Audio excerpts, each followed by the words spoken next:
Press the Lord everyone, कैसे हैं आप सभी। मैं हूं पास्टर अभिनव। स्वागत करता हूं आपका एक बार फिर से एक नई टॉपिक के साथ में मैं आया हूं। और आज का ये टॉपिक है विक्ट्री ओवर द एनिमी, यानी शत्रु के ऊपर किस प्रकार विजय पाई जाए। इस पर मैं आज बात करूंगा, क्योंकि हम सभी शत्रु से परेशान हैं जो हमें तंग करता रहता है, और इसके ऊपर विजय पाना बहुत ही ज्यादा आवश्यक है। हालेलुया। तो चलिए शुरू करते हैं, लेकिन उससे पहले हम परमेश्वर का धन्यवाद करते हैं, क्योंकि उसने हमें इस योग्य बनाया है कि हम शत्रु के ऊपर विजय पा सकेंगे, हम उसको हरा सकते हैं। और परमेश्वर ने हमें जो हथियार दिए हैं, जो वेपन्स दिए हैं, उनका इस्तेमाल हम कर सकते हैं। हालेलुया। तो आइए हम परमेश्वर की स्तुति करें, धन्यवाद देते हैं। प्यारे पिता, तेरी स्तुति और महिमा करते हैं आज के इस सुनहरे दिन के लिए। प्रभु, मैं तेरा धन्यवाद करता हूं, इस क्षण के लिए मैं तेरा धन्यवाद करता हूं। पिता, तेरे बेटे और बेटियां मेरे साथ आनंद मना रहे हैं, क्योंकि तू आज उनसे बात करने जा रहा है। बहुतों से तू आज बात करेगा, और यह वचन उनके छुटकारे का कारण होगा। और इसीलिए मैं तेरा धन्यवाद करता हूं। सारे आदर और महिमा और सम्मान प्रभु हम तुझे देते हैं, और पवित्र आत्मा की अगुवाई को मांगते हैं कि आज का पूरा वचन सब पवित्र आत्मा की अगुवाई में हो, और एक एक वचन तेरे बेटे और बेटियां समझने पाए। हाँ प्रभु, इनके मन को प्रभु तू खोल दे, और प्रभु परमेश्वर ये एक एक वचन को आत्मसात कर पाए, और प्रभु उस शत्रु के ऊपर जय पा सके जो इन्हें परेशान करता है, जो इन्हें हराना चाहता है, उसको ये हरा सके। प्रभु एक ही मुक्के में, प्रभु एक ही दौड़ में ये पूरा कर पाए, यीशु मसीह के नाम में आमीन और आमीन। हालेलुया।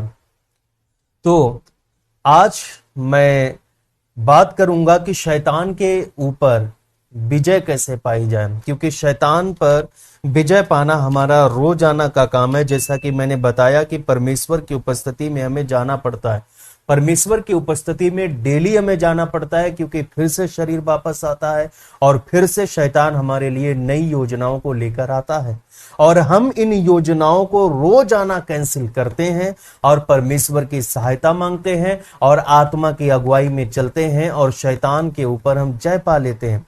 लेकिन लेकिन लेकिन यहां पर लूका रचित सुसमाचार अध्याय 11 वचन 21 से 22 में बहुत ही सुंदर यहां पर एक वचन दिया गया है। एक्चुअली यहां पर प्रभु यीशु मसीह ने एक दृष्टांत दिया है, और जिसे मैं आप लोगों को भी बताना चाहता हूं। यहां पर यीशु और बाल जबूल के बारे में बात हो रही है, क्योंकि फरीसियों ने और जितने भी धर्म शिक्षक थे, उन्होंने यीशु पर आरोप लगाया कि यह तो दुष्ट आत्माओं के सरदार बाल जबूल की सहायता से दुष्ट आत्माओं को निकालता है। यीशु मसीह ने फिर वहां पर समझाया कि कैसे करके कोई अपने ही राज्य के विरुद्ध हथियार चला सकता है। ऐसे तो उनका पूरा राज्य तबाह हो जाएगा। अपने ही राज्य के खिलाफ कौन लड़ना चाहता है? कोई नहीं। यहीं पर प्रभु ने वचन में बताया है, लूका रचित सुसमाचार अध्याय 11 वचन 21 से 22 में देखिए क्या लिखा है। जब बलवंत मनुष्य हथियार बांधे हुए अपने घर की रखवाली करता है, तो उसकी संपत्ति बची रहती है। पर जब उससे बढ़कर कोई और बलवंत चढ़ाई करके उसे जीत लेता है, तो उसके बे हथियार जिन पर उनका भरोसा था छीन लेता है, और उसकी संपत्ति लूट कर बांट देता है। यहां यीशु मसीह एक उत्पीड़क की तस्वीर साझा कर रहे हैं। वो बता रहे हैं इस वचन में कि एक ऐसा बलवंत मनुष्य है जो अपने घर की रखवाली कर रहा है, और उससे कोई नहीं छीन सकता। कोई भी आकर उससे उसका कोई भी एक गढ़, एक वस्तु भी छीन नहीं सकता है। केवल एक कंडीशन है जिसके माध्यम से छीना जा सकता है। अगर कोई बलवंत व्यक्ति, उससे बलवंत व्यक्ति आ जाए और उसको पकड़कर बांध ना ले, तब तक उससे कोई छीन नहीं सकता है। और वह अपने गढ़ में बैठकर सोच रहा है कि मुझे कोई नहीं हरा सकता है, अब मैं सुरक्षित हूं, क्योंकि मेरे पास ताकत है, मेरे पास बल है, और मेरे पास हथियार है, और मुझे कोई नहीं हरा सकता है। वो अपने गढ़ में बैठकर सोच रहा है। लेकिन उससे अधिक स्ट्रांग व्यक्ति आता है, और उसने उसको हरा दिया, और उसका सारा हथियार उसको छीन लिया, उसको निहत्था कर दिया। अब उसके पास कोई हथियार नहीं है, और उसको बांध लिया और सब कुछ को अपने कब्जे में अब कर लिया है। तो वचन 21 में यहां पर लिखा है, जब बलवंत मनुष्य हथियार बांधे हुए अपने घर की रखवाली करता है। ये बलवंत मनुष्य कौन है? ये बलवंत मनुष्य यहां पर शैतान है। ये शैतान है जो हथियार बांधे हुए अपने घर की रखवाली करता है। ये अपना घर मतलब कि उसने हमारे ऊपर कब्जा करके रखा है, हमारे परिवार के ऊपर कब्जा करके रखा है, हमारे हमारे बेटे बेटियों के ऊपर कब्जा करके रखा है, हमारे परिवार के प्रियजनों के ऊपर कब्जा करके रखा है, हमारे रिश्तेदारों के ऊपर उसने कब्जा करके रखा है। भाई अब बैठकर सोच रहा है हथियार बांधे हुए कि मुझे कोई नहीं हरा सकता और कोई ऐसा नहीं है जो मुझसे ये सब कुछ छीन सकता है। लेकिन यहां पर वचन 22 कहता है, जब उससे बढ़कर कोई और बलवंत चढ़ाई करके उसे जीत लेता है। तो उससे बलवंत कौन हो सकता है? कौन है उससे बलवंत? यहां पर यीशु मसीह के बारे में बात करता है। ये यीशु है जो उससे बलवंत है। पहला स्ट्रॉन्ग मैन डेविल है और दूसरा स्ट्रॉन्गेस्ट जो व्यक्ति है वो है जीसस। हालेलुया। और वचन कहता है कि जब वह बढ़कर कोई और बलवंत चढ़ाई करके उसे जीत लेता है तो उसके वे हथियार जिन पर उसका भरोसा है, शैतान जिन पर भरोसा करता है कि मेरे पास ये हथियार है, छीन लेता है और उसकी संपत्ति लूट कर बांट देता है। वह सबको आजाद कर देता है। जितने भी कैदी हैं उन सबको आजाद करता है। जितने भी डेमन से पजेस्ट हैं उन सबको आजादी मिलती है। हालेलुया। तो उसके पास ये हथियार कौन है? जिस पर उसका भरोसा है, क्योंकि क्रूस पर प्रभु यीशु मसीह ने शैतान को हरा दिया है और यह काम करके प्रभु यीशु ने दिखाया है। क्रूस पर वह हार गया। वचन 22 को मैं दोबारा पढ़ता हूं, जब वह उससे बढ़कर कोई और बलवंत चढ़ाई करके उसे जीत लेता है तो उसके वे हथियार जिन पर उनका भरोसा था छीन लेता है और उसकी संपत्ति लूट कर बांट देता है। ये कलवारी का काम है। यीशु मसीह ने अपना लहू बहाया, यीशु मसीह ने क्रूस उठाया, ढोया और वहां पर जो भी घटना घटी है ये वही का कार्य है और शैतान वहां पर हारा। शैतान को वहां पर कंप्लीटली यीशु मसीह ने हरा दिया है। कंप्लीटली मतलब पूरी तरह से और परमानेंटली हराया, स्थायी रूप से उसको हरा दिया है। हमेशा के लिए शैतान हारा हुआ है। वह जीता हुआ, वह कोई विजेता नहीं है, वो एक हारा हुआ व्यक्ति है। हालेलुया। वह एक हारा हुआ है। यीशु ने शैतान के सारे हथियारों को छीन लिया, क्योंकि यहां पर कहता है कि वह सारे हथियार जिन पर उनका भरोसा था छीन लेता। यीशु मसीह ने सारे हथियार छीन लिए हैं, अब वो निहत्ता हो गया है। हालेलुया। तो ऐसा ही वचन यहां पर हम पढ़ते हैं कुलस्सियों अध्याय 2 वचन 13 से 15। उसने तुम्हें भी जो अपने अपराधों और अपने शरीर की खतना रहित दशा में मुर्दा थे उसके साथ जिलाया और हमारे सब अपराधों को क्षमा किया और विधियों का वह लेखा जो हमारे नाम पर और हमारे विरोध में था मिटा डाला और उसे क्रूस पर कीलों से जड़कर सामने से हटा दिया। ये साफ कलवारी के कार्य को बताता है कि यीशु मसीह ने शैतान को पूरी तरह से हरा दिया है। और वचन 14 जो कहता है कि विधियों का वह लेखा जो हमारे नाम पर और हमारे विरोध में था, हमारा जितना भी पाप था, हमारा जितना भी अधर्म था, यीशु मसीह ने मिटा डाला और क्रूस पर कीलों से जड़कर सामने से हटा दिया। उन सारे पापों को, उन सारे अपराधों को, हमारे सभी कांड को उसने क्रूस पर ठोक कर हरा दिया, उसको खत्म कर दिया। अब मेरे ऊपर और आपके ऊपर जो यीशु मसीह पर विश्वास कर रहे हैं इस वक्त, उनके सारे कामों को जो उन्होंने पिछले टाइम में किया, पिछला अतीत जो उनका रहा, सब कुछ मिटा डाला है। अब आप एक नए सृष्टि हैं। हालेलुया। और शैतान को निहत्ता कर दिया है। शैतान को यीशु मसीह ने कंप्लीटली निहत्ता कर दिया है। उसके पास अब कुछ नहीं बचा है। और इफिसियों अध्याय 6 वचन 12 में लिखा है, एक्चुअली मैं इसे 10 से पढ़ता हूं, 10 से 12 में पढ़ूंगा। इसीलिए प्रभु में और उसकी शक्ति के प्रभाव में बलवंत बनो, परमेश्वर के सारे हथियार बांध लो कि तुम शैतान की युक्तियों के सामने खड़े रह सको, क्योंकि हमारा यह मल्ल युद्ध लहू और मांस से नहीं परंतु प्रधानों से और अधिकारियों से और इस संसार के अंधकार के हाकिमों से और उस दुष्टता की आत्मिक सेनाओं से है जो आकाश में है। तो यही प्रभु यीशु ने कुलस्सियों 2 में किया। शैतान के राज्यों को पूरी तरह से कंप्लीटली निहत्ता कर दिया। उसके पास अब कुछ भी नहीं बचा। उसने निहत्ता कर दिया है उसके राज्यों को, उसने निहत्ता कर दिया है अंधकार के हाकिमों को, उसने निहत्ता कर दिया है दुष्टता की आत्मिक सेनाओं को, उसने सब कुछ को निहत्ता कर दिया। अभी कोई भी ऐसा नहीं है कि जो आपके खिलाफ कोई हथियार लेकर आए। उसने सब कुछ निहत्ता कर दिया, जो कि कुलोसियों अध्याय 2 वचन 13 में भी यही बात कहता है कि सब कुछ निहत्ता उसने डिसआर्म्ड कर दिया है। अब शैतान के पास कोई भी हथियार नहीं है जो वो आपके खिलाफ चला सके। क्या लिखा है यहां पर? उसने तुम्हें भी जो अपने अपराधों और अपने शरीर की खतना रहित दशा में मुर्दा थे उसके साथ जिलाया और हमारे सब अपराधों को क्षमा किया है। उसने सारे अपराधों को क्षमा किया है ताकि कोई भी अतीत को लेकर वह आपको परेशान न करे। उसने निहत्ता कर दिया है, क्योंकि क्षमा करना मतलब शैतान को निहत्ता कर देना। उसके पास सब कुछ भी नहीं है। और ये सब लूका अध्याय 11 से कनेक्ट करता है, जो अभी मैंने आपको पढ़कर सुनाया है। वचन 21 और 22 में जैसा लिखा है, तो शैतान के सभी हथियार जो हमारे खिलाफ हैं खाली है, बट डिसआर्म्ड है। उसके पास कुछ भी नहीं है जिससे हमें डरने की जरूरत नहीं है। तो फिर वह दुष्ट, वो शत्रु हमारे खिलाफ कौन सा हथियार इस्तेमाल करता है, जिसके बारे में यहां पर दिया है, क्योंकि क्रूस पर उसने उसको निहत्ता कर दिया है। तो अब वह हमारे खिलाफ कौन सा हथियार इस्तेमाल करता है? उसके पास क्या ऐसा है जिससे हम डरते हैं? वो है हमारा पास्ट, हमारा अतीत, जिसके कारण वह हम पर आरोप लगाता रहता है। प्रकाशित वाक्य अध्याय 12 वचन 10 में दिया गया है, क्योंकि हम निहत्ते नहीं हुए हैं, वे निहत्ते हुए हैं। हमारे पास जो है परमेश्वर ने ताकत दी है, हमारे पास हथियार है, क्योंकि आपने इफिसियों में पढ़ा है कि हमारे पास कौन से हथियार दिए गए।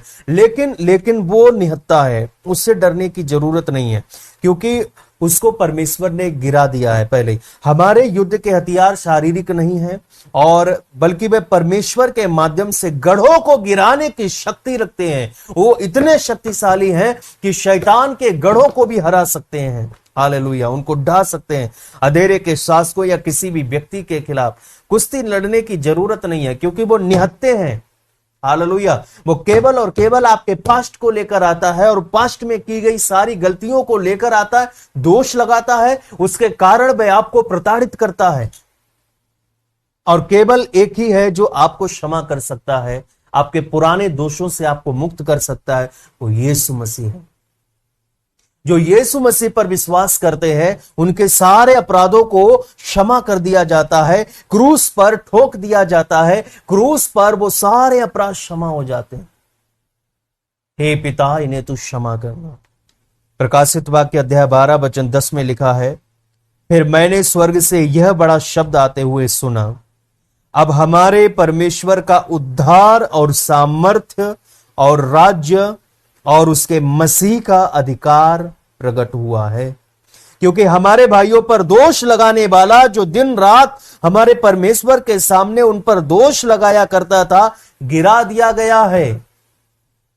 भाई, गिरा दिया गया है। दोष लगाने वाला गिरा दिया गया है। कुछ लोग कहते हैं वेल यह पुराने नियम की बात है। नो, यह पुराने नियम की नहीं है, यह अभी हो रहा है। भाई, दोष लगाने वाला भाई अब भी दोष लगा रहा है, उसके पास स्वर्ग का एक्सेस है, क्योंकि यही वो चीज है जिसे लोग नहीं समझते हैं। इन दिनों में एक दिन उसे स्वर्ग से बाहर निकाल दिया जाएगा, जिसके बारे में यहां पर बात की गई। आगे मैं बात करूंगा, क्योंकि उसको निकाला जाएगा। उसके पास अब भी एक नौकरी की तरह एक्सेस है। जैसे कोई नौकरी कर रहा हो, वैसे ही स्वर्ग में उसके पास एक्सेस है, जो आपको उलझन में डाल सकता है। लेकिन वो हमारे लिए उलझन में नहीं डाल सकता, क्योंकि हम लोग प्रार्थना करते हैं, और आपको भी प्रार्थना करने की जरूरत है। यीशु ने कहा कि प्रार्थना करो ताकि तुम परीक्षा में ना पड़ो, यानी कि उलझन में ना पड़ो। ठीक है, तो अय्यूब अध्याय 1 वचन 8 से 10 में हम पढ़ते हैं, लिखा है, यहोवा ने शैतान से पूछा, क्या तू मेरे दास अय्यूब पर ध्यान दिया है?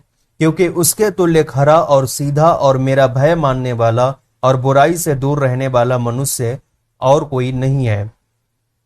क्योंकि यहां पर यहोवा परमेश्वर की जो मीटिंग चल रही थी, उस मीटिंग में शैतान पहुंच जाता है स्वर्ग में।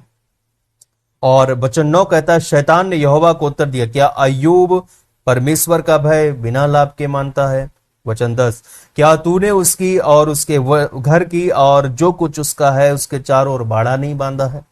तूने तो उसके काम पर आशीष दी है और उसकी संपत्ति देश भर में फैल गई है।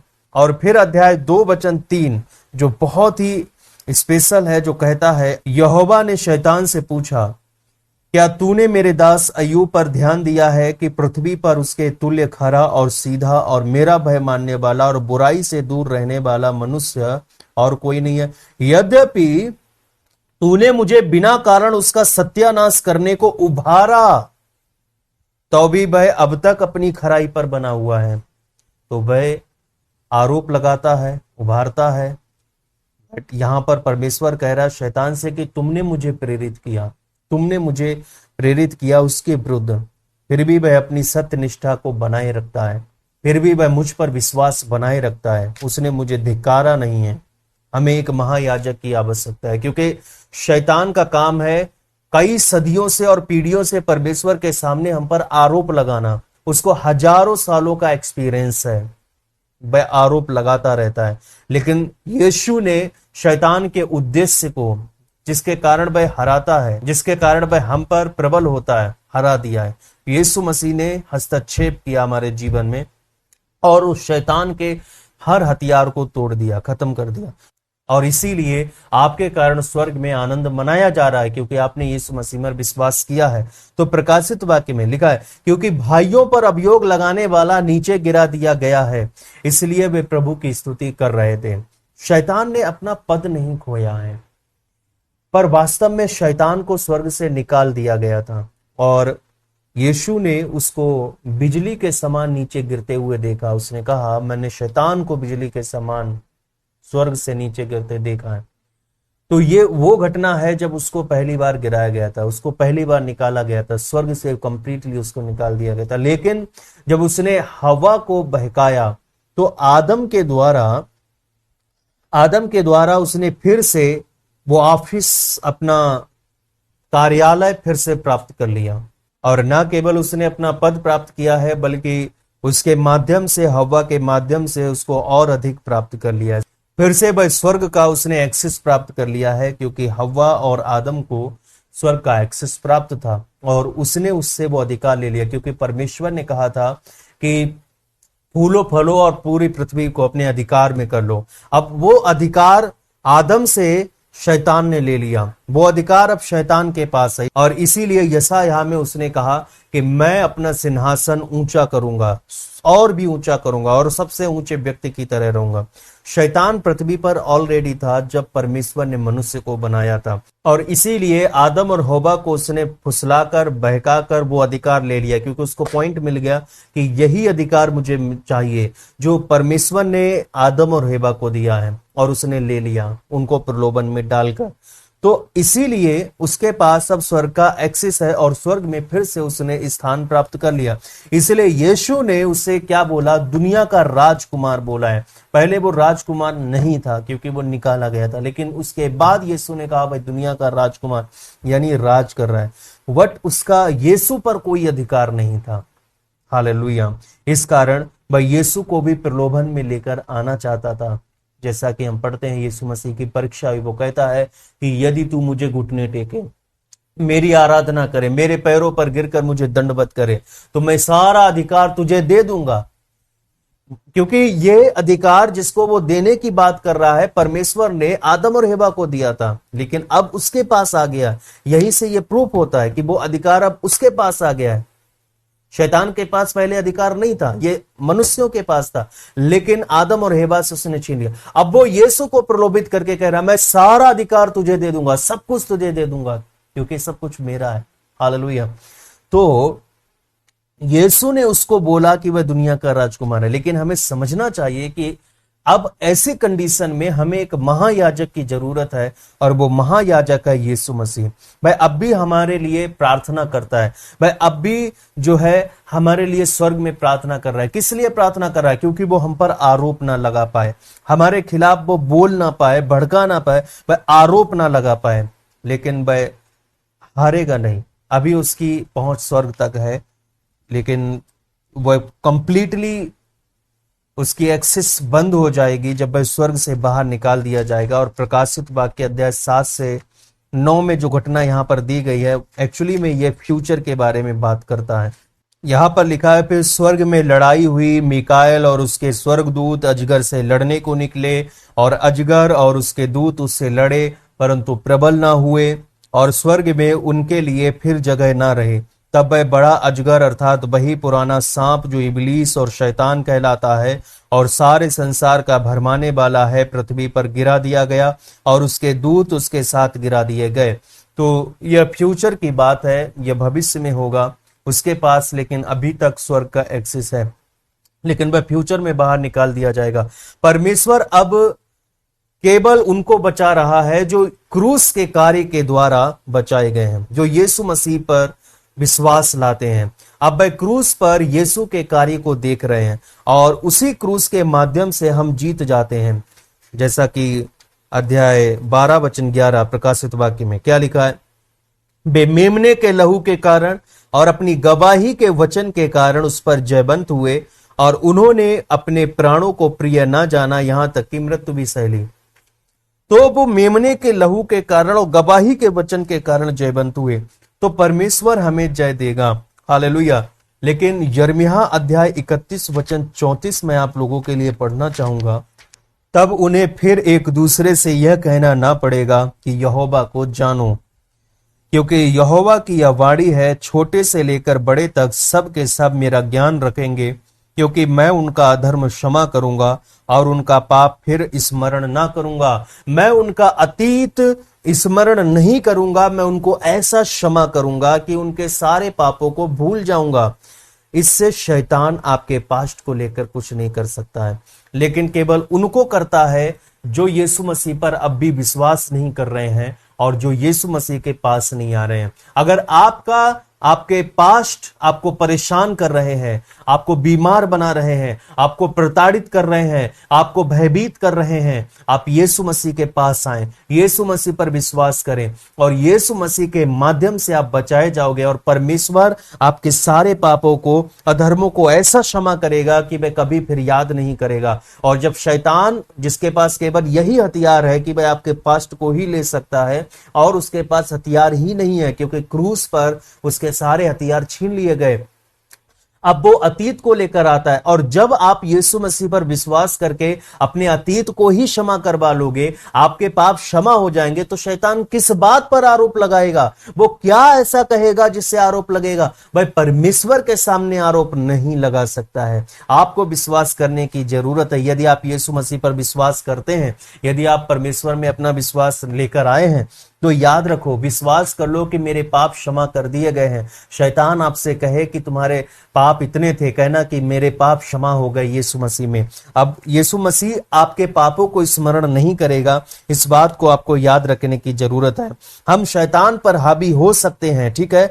जब वह हमारे ऊपर आता है तो हम उस पर हावी हो सकते हैं। आपके पास वो ताकत है कि शैतान पर आप हावी हो सकते हैं, क्योंकि आपके पाप क्षमा कर दिए गए। आपके पास हथियार है, उसके पास नहीं है। आपके पास आत्मिक हथियार है, उसके पास कुछ नहीं है। अब अतीत जो उसके पास इकलौता हथियार था, वो भी चला गया, क्योंकि आपके पाप क्षमा हो गए हैं। हालेलुया। और इसलिए हम मुक्ति प्राप्त लोग हैं। वाओ।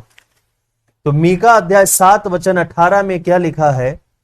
लिखा है, तेरे समान ऐसा परमेश्वर कहां है जो अधर्म को क्षमा करे और अपने निज भाग के बचे हुओं के अपराध को ढांप दे।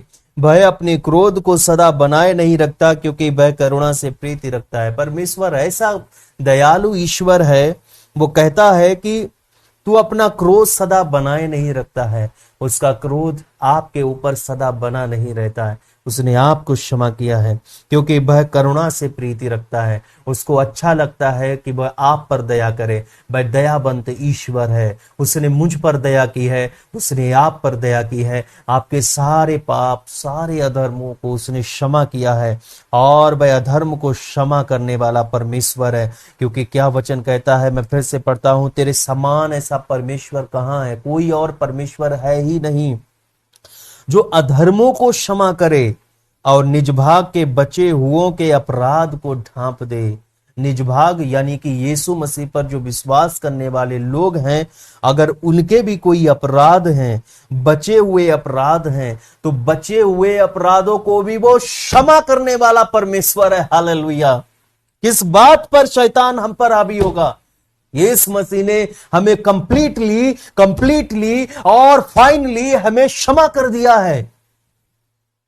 मैं शैतान के ऊपर हावी हो सकता हूं, वो निहत्था है। हालेलुया।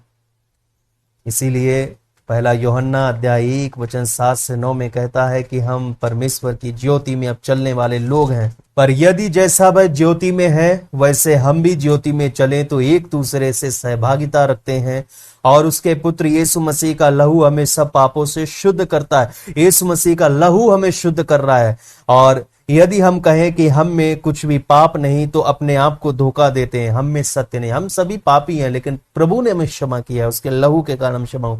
यदि हम अपने पापों को मान लें, यानी कि हम उसके सामने मान लें कि प्रभु मैं पापी हूं, मेरे पाप क्षमा कर दे, तो वह हमारे पापों को क्षमा करने और हमें सब अधर्म से शुद्ध करने में विश्वास योग्य और धर्मी है। हम विश्वास कर सकते हैं कि वो मेरे सारे पापों को क्षमा कर देगा। यदि आपने पाप किया, आपका जीवन बहुत ही पाप में गुजरा है, आज आप यीशु मसीह के पास आए, वो विश्वास योग्य है। उसके पास आए और घुटने टेके और कहें, प्रभु मैं तेरी शरण में आता हूं, आज से तू मेरा परमेश्वर है। आप जैसे जैसे प्रार्थना करते जाएंगे, आपके पाप क्षमा होते जाएंगे, आपके हर एक अपराध क्षमा कर दिए जाएंगे। आपको बस स्वीकार कर लेना है, बस स्वीकार कर लेना है। इसीलिए लूका अध्याय 22:31 में बहुत ही गहरा वचन यहां पर दिया गया है। इतना गहरा है कि मैं इसको जो है अंडरलाइन भी करना चाहूंगा, क्योंकि ये बहुत अच्छा है। 22:31 से 32 में लिखा, शमौन हे शमौन, देख शैतान ने तुम लोगों को मांग लिया है कि गेहूं के समान फटके, परंतु मैंने तेरे लिए विनती की है कि तेरा विश्वास जाता ना रहे, और जब तू फिरे तो अपने भाइयों को स्थिर करना। क्योंकि प्रभु ने यहां पर हमारे लिए प्रार्थना की है। ये प्रार्थना नहीं की है कि पतरस तू अस्वीकार नहीं करेगा क्योंकि मैं तेरे लिए प्रार्थना करके आया हूं, लेकिन बल्कि यह कहता है कि तुम्हारा विश्वास फेल ना हो, तुम्हारा विश्वास विफल ना हो। शैतान तुम्हें गेहूं की तरह छानना चाहता है, वह तुम्हें बीनना चाहता है, लेकिन मैंने तुम्हारे लिए प्रार्थना की है कि तुम्हारा विश्वास फेल ना हो, तुम विफल ना हो। हालेलुया। जब तक हम विश्वास करते रहेंगे तब तक हमारा विश्वास बना रहेगा और वो कभी फेल नहीं होगा। यीशु अभी भी स्वर्ग में किसके लिए प्रार्थना कर रहा है? वो अब भी मध्यस्थ बन के प्रार्थना कर रहा है। क्यों? ताकि हमारा विश्वास फेल ना हो। जब आप विश्वास करेंगे, जब आप यीशु मसीह में आएंगे, आपके लिए वो प्रार्थना कर रहा है कि आपका विश्वास फेल ना हो जाए, हमारा विश्वास फेल ना हो जाए। और पतरस तो प्रभु के साथ मरने के लिए भी तैयार था। प्रकाशित वाक्य अध्याय 12:11 में लिखा है, वे मेमने के लहू के कारण और अपनी गवाही के कारण उस पर विजय हुए। हम अपनी गवाही के कारण शैतान पर विजय पा सकते हैं। अपनी गवाही और अपने विश्वास को कभी मत खोना। हालेलुया। जैसे ही हमारा यीशु पर से विश्वास उठ जाता है तो सब कुछ खत्म हो जाता है। इसीलिए हमें अपने विश्वास को बचाना है, यीशु मसीह पर विश्वास बनाए रखना है। यदि आप नए हैं, वचन सुन रहे हैं, और तो फिर आज आप यीशु मसीह के सामने घुटने टेके उससे प्रार्थना करें और वह आपके पापों को क्षमा करने के लिए तैयार है। यदि कोई जानकारी आपको चाहिए यीशु मसीह के बारे में, स्क्रीन पर जो नंबर चल रहे हैं आप हमें कॉल करें, 9411471308। आप हमें कॉल करें, आपके लिए प्रार्थना की जाएगी और आप यीशु मसीह के बारे में और जो अधिक जानना चाहते हैं तो आपको समझाया और बताया जाएगा। हालेलुया। मैं आपके लिए प्रार्थना करता हूं ताकि आज आप शैतान पर विजय पा सकें। हालेलुया। धन्यवाद धन्यवाद धन्यवाद धन्यवाद धन्यवाद प्रभु यीशु, मैं तेरी स्तुति और प्रशंसा करता हूँ। हे पिता, मैं तेरी स्तुति और प्रशंसा करता हूँ। तो अपने बेटे बेटियों को सुरक्षित रखता है, उनके सारे अधर्मों को क्षमा करता है। तू ऐसा परमेश्वर है कि अधर्मों को क्षमा करता है। तू ऐसा परमेश्वर है कि उनके बचे हुए पापों को भी क्षमा करता है। तू ऐसा परमेश्वर है, तू अपने निजी लोगों के अपराधों को क्षमा करता है। पिता, मैं तेरी स्तुति और प्रशंसा करता हूं। आज प्रभु यीशु, इनके पापों को तूने क्षमा किया है। जो नए लोग आज वचन को सुन रहे हैं, जो हाल ही में प्रभु तुझ में विश्वास करना सीखे हैं, हाल ही में प्रभु आए हैं, तुझ में विश्वास कर रहे हैं, इनके विश्वास को और मजबूत कर और बढ़ाकर विश्वास का दान दे पिता, मजबूत विश्वास कर। और प्रभु यीशु ये भी विश्वास करने पाए कि मेरे पाप क्षमा कर दिए गए हैं, ये विश्वास करने पाए कि यीशु ने मेरे अधर्मों को क्षमा कर दिया है। अब ये क्षमा प्राप्त लोग हैं पिता, इनकी हर जरूरत को पूरा कर प्रभु, हर एक जरूरत जो इनके प्रभु जीवन में है प्रभु वो पूरा कर, ताकि इनके पास किसी भी भली वस्तु की घटी ना रहे। अपनी प्रतिज्ञा को पूरा कर। तूने जैसा वचन में कहा है कि यहोवा को खोजियों को किसी भी भली वस्तु की घटी नहीं रहती है पिता, किसी भी भली वस्तु की घटी इनके जीवन में ना रहे। तेरे हाथों में मैं सौंपता हूं पिता, अपने बेटे बेटियों को आशीषित कर, आज इन्हें छुटकारा दे। और प्रभु ये अधिकाधिक प्रभु तुझ में बढ़ते चले जाएं पिता। इनके प्रिय जनों को भी छुटकारा दे, दुष्ट आत्मा से छुटकारा दे, शैतान की चालों और प्रपंचों से छुटकारा दे। इनका अतीत इन पर हावी ना होने पाए, सारे अतीत के पापों को तू क्षमा कर। और पिता शैतान प्रभु आरोप ना लगाने पाए, इनका मन इन्हें दोषी न करने पाए। प्रभु आशीषित कर, तेरे हाथों में मैं सौंपता हूं अपने सभी भाई बहनों को प्रभु, तेरे हाथों में मैं सौंप रहा हूं। इस वक्त फैमिली ऑफ जीसस चर्च को मैं तेरे हाथों में सौंप रहा हूं, जितने भी इस चर्च से कनेक्टेड है सबको तेरे हाथों में सौंप रहा हूं। जो मुझे सुन रहे हैं, पहली बार सुन रहे हैं प्रभु, उन सबको तेरे हाथों में सौंप रहा हूं। उनके परिवार को, उनके प्रियजनों को, उनके बच्चों को, उनकी पत्नी, उनके पति, माता पिता और सबको जो उस छत तले रहते हैं आशीषित कर। यीशु मसीह के नाम में मांगते हैं पिता की महिमा के लिए। सब जन कहें आमीन और आमीन, हालेलुया।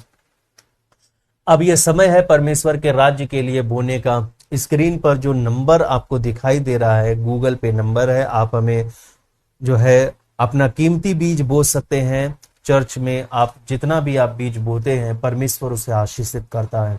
बीज बोने वाला कभी भी फाइनेंशियल प्रॉब्लम में नहीं रहता है। आप ये चेक करके देखिए, आप बीज बोएं परमेश्वर के राज्य के लिए और परमेश्वर आपको इंक्रीज करेगा। परमेश्वर उनको कभी ब्लेस नहीं करता है जो अपने बीज को खाते हैं। परमेश्वर उनको कभी भी ब्लेस नहीं करता है जो बोना पसंद नहीं करते। परमेश्वर उनको कभी ब्लेस नहीं करता है। और लोग तर्क करने आते हैं, लोग तर्क करते हैं कि मुझे क्यों बीज देना चाहिए, मैं नहीं देना चाहता हूं। ना दो, लेकिन आप ब्लेस नहीं हो सकते, आप फाइनेंशियली ब्लेस नहीं हो सकते हो, क्योंकि आप परमेश्वर के राज्य के लिए कुछ नहीं करना चाहते। आप आगे आए। मैंने आपको हमेशा बताया, धर्मी परमेश्वर के राज्य के लिए बोता है, धर्मी परमेश्वर के राज्य के लिए बोता है, बहस नहीं करता है। आप धर्मी हैं, आप परमेश्वर के राज्य के लिए बोने वाले लोग। आगे आए, प्रभु आपको ब्लेस करें। मिलते हैं एक नई वीडियो के साथ में, तब तक के लिए शालोम।